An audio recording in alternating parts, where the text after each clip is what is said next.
నుంచి వచ్చిన ముదిరాజ్ బంధువులందరికీ పేరు పేరున హృదయపూర్వక నమస్కారం. జై ముదిరాజ్, జై ముదిరాజ్, జై ముదిరాజ్.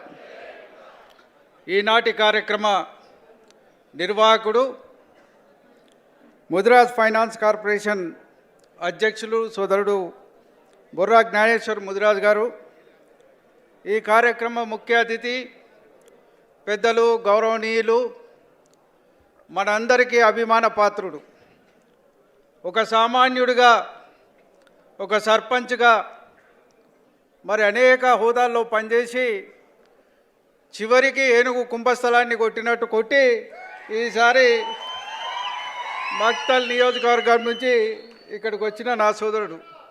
మేము అనేక సందర్భాల్లో, అనేక ఎన్నికల్లో, పరస్పరమైన వేదికల్లో, అనేక ప్రాంతాల్లో కూడా మేము కలిసినాం. తను ఎక్కడ ఎన్నికలు ఉన్నా తను ఇన్ఛార్జిగా వేసేది వచ్చేది, అక్కడ మేమిద్దరం కూడా కలుసుకునేది. మరి అటువంటి సోదరుడు ఇవాళ మనకు మంత్రిగా రావడం, స్వతంత్రం వచ్చిన మొట్టమొదటిసారి మత్స్యశాఖకు ముదిరాజు బిడ్డ మంత్రిగా రావడం మనందరికీ గర్వకారణమని కూడా ఈ సందర్భంగా నేను మనవి చేస్తున్నాను. పెద్దలు గౌరవనీయులు, ఉద్యమాల బిడ్డ, ఎక్కడ అణిచివేత ఉంటే అక్కడ పోరాటానికి సిద్ధమన్న మన అన్న, మరి అనేక రకాలుగా ఉద్యమ బాటే పట్టి తెలంగాణ ఉద్యమంలో పోరాటం చేయడమే కాకుండా తెలంగాణ రాష్ట్రం సిద్ధించిన తర్వాత అనేకమైన కీలక బాధ్యతలు వహించడమే కాకుండా తన మంత్రిత్వ శాఖనే కాకుండా ముదిరాజ్ జాతి భవిష్యత్తు కోసం అనేక కార్యక్రమాల్లో కీలక పాత్రధారి, ప్రభుత్వం తెచ్చిన అన్ని కార్యక్రమాలకు సూత్రధారిగా ఉన్న మా అన్న ఈటెల రాజేందర్ అన్న ఈరోజు ముదిరాజ్ మహాసభకు వన్నె తెచ్చిన పెద్దన్న, చరిత్రలోనే నిలిచిపోయే విధంగా ఒక బ్రహ్మాండమైన కార్యక్రమాన్ని పెట్టి 2003లో ముదిరాజ్ ప్రపంచమని పరేడ్ గ్రౌండ్లో రాజకీయ పార్టీలకే గుండె దడదడ పుట్టించిన సోదరుడు, మరి జాతిని మొత్తం ఒక్కతాటి మీదకి తీసుకొచ్చి అప్పటిదాకా నిద్రావస్థలున్న జాతిని పరుగులు పెట్టించడానికి క్రియాశీలకంగా పనిచేసిన మా అన్న కాసాని జ్ఞానేశ్వర అన్న గారికి, మా సోదరులు మాజీ శాసనసభ్యులు ఆకుల రాజేందర్ అన్న గారు, సోదరులు కాసాని వీరేష్ గారు, సోదరులు ఉప్పర్ నారాయణ గారు, చొప్పరి శంకర్ గారు, సోదరులు సంజయ్ గారు, రోహిత్ గారు, వేమ గారు, మరియు వేదిక మీద ఉన్న అనేక మంది మిత్రులు, ఈ సమావేశంలో పాల్గొంటున్న సోదరిమణులు, పాత్రికా మిత్రులు అందరికీ పేరు పేరున హృదయపూర్వక నమస్కారం. మిత్రులారా, అనేక సందర్భాల్లో అనేక మందిని అనేక సంఘాలుగా అనేక కార్యక్రమాల్లో విడివిడిగా ఎక్కడో ఒక చోట పని చేసుకుంటూ పోతున్నాం. మా లక్ష్యం ప్రతి ఒక్కరం ఎవరని చెప్పినా ముదిరాజ్ జాతి సంక్షేమం కోసమే పనిచేస్తున్నామని చెప్పినాం. మొట్టమొదటిసారి ఒక్క వేదిక మీద మీ అందరి సన్మానం కోసం ఈ జాతి మొత్తం ఏకమై వేదిక మీదకి వచ్చినందుకు కూడా వేదిక మీద ఉన్న నాయకులకు మీకందరికీ కూడా హృదయపూర్వకంగా ధన్యవాదాలు తెలియజేసుకుంటున్నా. మీ సన్మానం పేరుతో ఇవాళ ఇంతమందిని ఐక్యం చేసిన సోదరుని కూడా ధన్యవాదాలు తెలుపుతున్నా. మిత్రులారా, ఇవాళ ఒకరందుకు నాకు గర్వకారణంగా ఉంది. ఒక రకంగా చరిత్రలో మళ్ళొక్కసారి తిరిగి రాయాల్సిన రోజు. వాస్తవంగా మన సంఘానికి ఉన్న జెండా 2004 కంటే ముందు, 2003 కంటే ముందు గులాబీ జెండా ఎగిరించేది మనం ఎక్కడ ముదిరాజులో మీటింగ్ పెట్టినా. వాస్తవంగా 2003లో మీటింగ్ పెట్టాలనుకున్నప్పుడు ఆనాటికే తెలుగు టీఆర్ఎస్ పార్టీ ఆవిర్భావమై గులాబీ జెండాని సొంతం చేసుకున్న నేపథ్యంలో మనకు ఏ జెండా పెట్టాలని కాసాని గారు ఆహర్నిశలో అందరితో చర్చించి ఆ పెద్దమ్మ తల్లికి మనం అర్పించే పసుపు కుంకుమతో జెండా ఉండాలన్న సంకల్పంతో ఈ జెండాని వారు రూపొందించడం జరిగింది. మేమందరం అనేక రంగాలుగా, అనేక సంఘాలుగా విభజింపబడి ఉండవచ్చు, కానీ ఏ రోజు కూడా మేము జెండా రంగు మార్చలేదనే విషయాన్ని ఈ సందర్భంగా నేను మనవి చేస్తున్నాను. చివరికి ఇవాళ నాకు ఒక గర్వకారణం ఏంటంటే, చివరికి ప్రభుత్వం ఫైనాన్స్ కార్పొరేషన్ కూడా ముదిరాజ్ జెండాని పెట్టుకున్నందుకు నాకు ఇలా గర్వకారణంగా ఉంది. దీని మీద ముదిరాజ్ ఫైనాన్స్ కార్పొరేషన్ అని మా బుజ్జ జ్ఞానేశ్వరన్న పెట్టినందుకు మాకు అప్పుడప్పుడు పైసలు ఇవ్వలేదని కోపం ఉండొచ్చు, కానీ నువ్వు జెండా పెట్టినందుకు మాత్రం హృదయపూర్వకంగా నీకు ధన్యవాదాలు తెలియజేసుకుంటున్నా. ఇది ముదిరాజ్ ఫైనాన్స్ కార్పొరేషన్కు పర్మనెంట్ జెండా కావాలని కూడా ఈ సందర్భంగా నేను కోరుకుంటున్నా. పదవులో మనం ఉండం ముదిరాజ్ ఫైనాన్స్ కార్పొరేషన్ ఏ కార్యక్రమం చేసినా ఈ జెండాతోటే చేయాల్సిందిగా ఈ సభాముఖంగా కూడా వారికి విజ్ఞప్తి చేస్తున్నా. మిత్రులారా, మీకు అందరికీ తెలుసు, అన్నలందరూ చెప్పినారు, అనేక రంగాల్లో ఇవాళ కింద అట్టడుగు స్థాయి నుంచి ఎదిగి వచ్చిన వాళ్ళు. మీరు కూడా గ్రామీణ ప్రాంతాల్లో అనేక ఇబ్బందులు కష్టాలు అన్నీ ఎదుర్కొని వచ్చినారు. మీకు కొన్ని సందర్భాల్లో కులమంతా ఒక కట్టుగా ఉండి మిమ్మల్ని గెలిపించిన సంఘటనలు ఉండొచ్చు, కొన్ని సందర్భాల్లో కులపోడే వ్యతిరేకం చేసిన సంఘటనలు కూడా ఉండొచ్చు. కానీ అటువంటి మనసులో పెట్టుకోకుండా అట్టడుగు స్థాయిలో కొంత జాతీయ ఐక్యత కోసం మీరు ప్రయత్నం చేయండి. అనేక రకాలుగా అనేక సంబంధాలుగా మనం పనిచేస్తూ వస్తున్నాం. మీకు అందరూ తెలుసు, గతంలో ఇంత చైతన్యం లేదు మన లోపల. నేను ఇవాళ లెక్కలు తీసుకోదలుచుకుంటే గతంలో గజ్వేల్లో 42 మంది గెలిచినారు సర్పంచులు, ఈసారి 55 మంది గెలిచినారు. పోయినసారి మరి ఎల్లారెడ్డిలో 61 మంది గెలిచినారు. ఇవాళ దాదాపు 57 మంది సర్పంచులు కామారెడ్డి మొత్తం గెలిచినారు. అనేక మంది ఉప సర్పంచులు 60-70 మంది ఉప సర్పంచులు గెలిచినారు. ఇవాళ అనేక ప్రాంతాల్లో కొంత చైతన్యం వచ్చి ఎక్కడెక్కడైతే కులం కట్టు బలంగా వచ్చిందో అక్కడ వాళ్ళంతా వాళ్ళు అడుగులు వేస్తూ గెలిచి వచ్చినారు. వాళ్ళందరికీ కూడా హృదయపూర్వక అభినందనలు. ఎవరైతే పోరాటం చేసి వచ్చినారో వారికి కూడా ధన్యవాదాలు. దయచేసి ఏది ఏమున్నప్పటికీ కూడా మనసులో ఏం పెట్టుకోకుండా, వైషమ్యాలు రాకుండా అట్టడుగు స్థాయిలో కొంచెం ఐక్యత కోసం పనిచేయాల్సిందిగా మిమ్మల్ని అందరినీ సభాముఖంగా మేము అందరం కోరుతున్నాం. వాస్తవంగా తెలంగాణ రాకముందు ఇంత చైతన్యం లేదు. తెలంగాణ రాష్ట్రం వచ్చిన తర్వాత మేమందరం రాజేంద్ర అన్న గారిని కలిసి ఒక మాట అడిగినాం. ఈ రాష్ట్రం బాగుండాలి, ఇందులో ప్రజల అభివృద్ధి కావాలి, అందులో మా ముదిరాజుల వాటా మనకు ఉండాలి అని చెప్పి వారిని కోరినాం. ఆ దిశగానే అడుగులేస్తూ పనిచేస్తూ వచ్చినాం. మీకు అందరికీ తెలుసు, ఒకనాడు మన చరిత్ర సంస్కృతి అనేక వారసత్వాలతో ఉన్న చరిత్ర మనది. ఇవాళ ఉజ్జయిని మాంకాళి బోనాలు ఎత్తిన రోజే తెలంగాణ రాష్ట్రం అంతటా బోనాలు ఎత్తుతారు. కానీ ఆ దేవాలయాన్ని కట్టింది సూరటి అప్పయ్య ముదిరాజ్ అనే చరిత్ర. అంతకుముందు కాడరాశిన్లు కాలదొక్కిళ్ళు దాన్ని బయటికి తీసుకొచ్చినాం. ఇవాళ లాల్ దర్వాజా దేవాలయాన్ని కట్టించిన మొట్టమొదటి వ్యక్తి వెంకటస్వామి ముదిరాజు గారు. ఇవాళ ఏదైతే ర్యాలీ తీస్తారో ఆ పర్మిషన్ తెచ్చిన వ్యక్తి వెంకటస్వామి ముదిరాజు గారు అని చరిత్రను బయటికి తెచ్చినాం. ఇవాళ అక్కన్న మాదన్న టెంపుల్ కట్టిన వాడు నవ్వాడ ముత్తయ్య ముదిరాజు గారు. ఇలా ఎమ్మెల్యే క్వార్టర్స్ ఎదురుగా సందులో విఠల్వాడిలో దేవాలయాన్ని కట్టిన వాళ్ళు 1860లో ముదిరాజ్ బిడ్డలు కట్టిననే వాస్తవాలను కూడా బయటికి తీసుకొచ్చినాం. ఇవాళ చరిత్ర కానీ సాహిత్యంలో కానీ అనేక రంగాల్లో మన వాళ్ళే గొప్పగా ఉన్నారు, కానీ చరిత్ర తొక్కివేయబడ్డది. మీకు అందరికీ తెలుసా, పండుగ సాయన గురించి 10 ఏళ్ల కింద ఎవరికైనా తెలుసా? మనకు పండుగ సాయన చరిత్ర బయటికి తెచ్చినాం. ఇవాళ ఊరూరా విగ్రహాలు వస్తున్నాయి. కోరువి కృష్ణస్వామి గారి విగ్రహాలు ఊరూరా వస్తున్నాయి. త్యాగాలు చేసిన పోలీస్ కిష్టన్న విగ్రహాలు ఊరూరా వస్తున్నాయి. కేవల్ కిషన్ గారి జాతర ఇవాళ గత ప్రభుత్వమే అధికారికంగా గుర్తించింది. గత ప్రభుత్వం నిర్వహించడానికి 5 లక్షలు ఇచ్చింది. మొన్ననే మా పొన్నం ప్రభాకర్ గారు కూడా మన బీసీ సంక్షేమ శాఖ మంత్రి 5 లక్షలు ఇచ్చిండు. దానికి అడుగులు పట్టటే దాని శ్రీహరన్న చూసుకుంటాడు ఇప్పటి నుంచి. నేను అదొక్కటే కాదు, మీరు కేవల్ కిషన్ గారి జన్మదినం, పండుగ సాయన్న గారి జయంతి, పోలీస్ కిష్టన్న గారి వర్ధంతి వచ్చే సంవత్సరం నాటికి ఇది అధికారికంగా నిర్వహించే విధంగా కార్యక్రమాలు రూపొందించాలని కూడా ఈ సభాముఖంగా మిమ్మల్ని కోరుతున్నా. ఎందుకంటే జాతిలో ఏదో క్రియాశీలకంగా ఉన్నాం. ప్రభుత్వం మారినా ఈ 2 ఏళ్ల పాటు అటో ఇటో తిప్పలబడి మిమ్మల్ని ఎవరిని ఇబ్బంది పడకుండా లాక్కుంటూ వచ్చినాం. కానీ భవిష్యత్తులో దీన్ని కంటిన్యూ చేయడానికి దీనికి ఒక అధికారిక హోదా ఇచ్చి ఈ కార్యక్రమాలు చేయాల్సిందిగా కూడా మిమ్మల్ని కోరుతున్నా. అంతేకాదు అన్న, కోకాపేట మనం ఇలా 5 ఎకరాల స్థలం తీసుకున్నాం. వాస్తవంగా ఈ రాష్ట్రంలో బీసీ బిడ్డలకు ఆత్మగౌరవ భవనాలు ఇవ్వాలి, దానికి నిధులు ఇవ్వాలి అనే దాని సంకల్పానికి శ్రీకారం చుట్టింది రాజేందర్ అన్న అనే విషయాన్ని ఈ సందర్భంగా మీకు అందరికీ మనవి చేస్తున్నాం. ఒక్క మనకే కాదు, అనేక కులాలకు అందరికీ మన సంఖ్యను బట్టి 5 ఎకరాల స్థలం ఇచ్చినారు, 5 కోట్ల రూపాయలు ఇచ్చినారు. మొన్ననే దాని మన పక్క టెండర్ అయి ప్రభుత్వం 151 కోట్లకి ఎకరం అమ్ముకున్నది. ఇలా 751 కోట్ల విలువ చేసే భూమి ఇవాళ. ఇదొక్కటే కాదు, సిద్దిపేటలో ఒక ఎయిర్ కండిషన్ ముదిరాజ్ భవనాన్ని కట్టించగలిగిన హరీష్ రావు గారి సహకారంతో 7.5 కోట్లతో కట్టించినాం.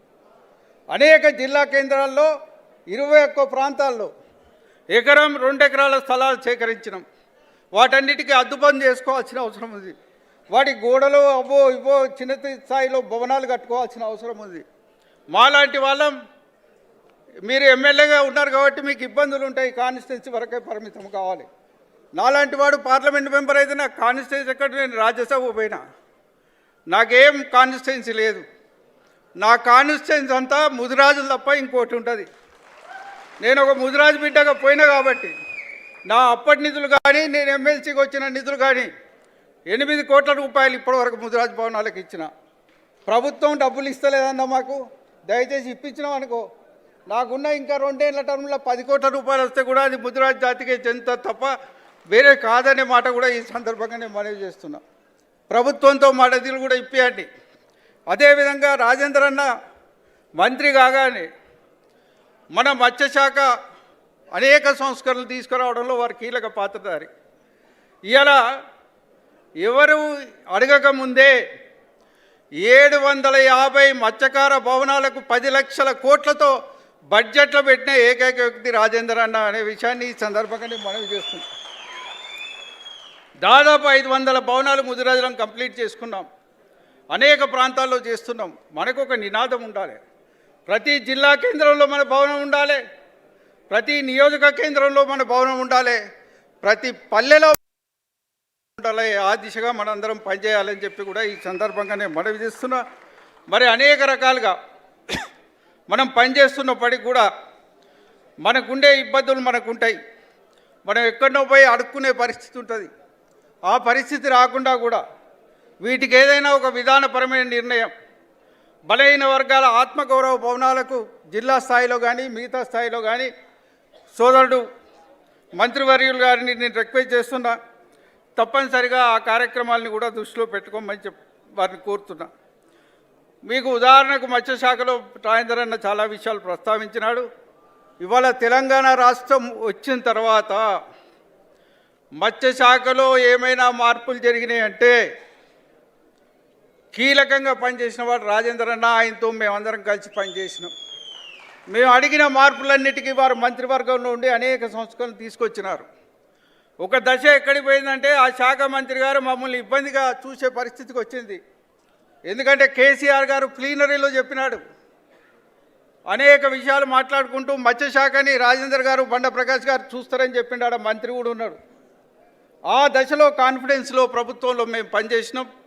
ఇప్పటివరకు ఉచిత చేపల పంపిణీ కింద 800 కోట్ల రూపాయలు పంపిణీ చేయించగలిగినాం. ఇప్పుడు మీరు వచ్చిన తర్వాత మొట్టమొదటిసారి పోయినసారి రాలేదు, ఈసారి 122 కోట్లు తెచ్చిన ఘనత కూడా మీకే దక్కుతుంది. ఇవాళ అనేక సంస్కరణలు తీసుకురావాలి. 1000 కోట్లు తెచ్చినాం. 75% సబ్సిడీతో అనేక మందికి ఇలా వాహనాలు ఇప్పించగలిగినాం.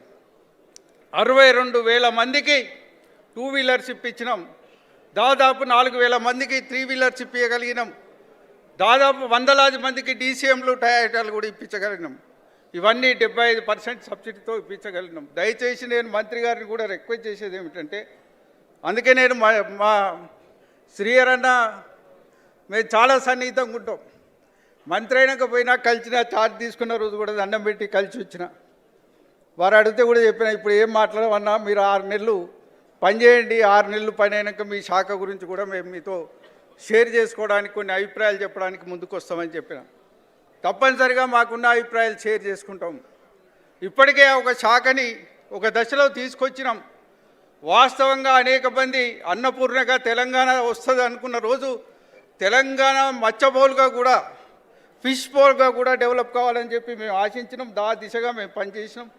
దయచేసి అందుకు తగ్గట్టుగా మీ కార్యక్రమాలు కూడా ముందుకు ఉండాలని చెప్పి నేను సభాముఖంగా మిమ్మల్ని కోరుకుంటున్నా.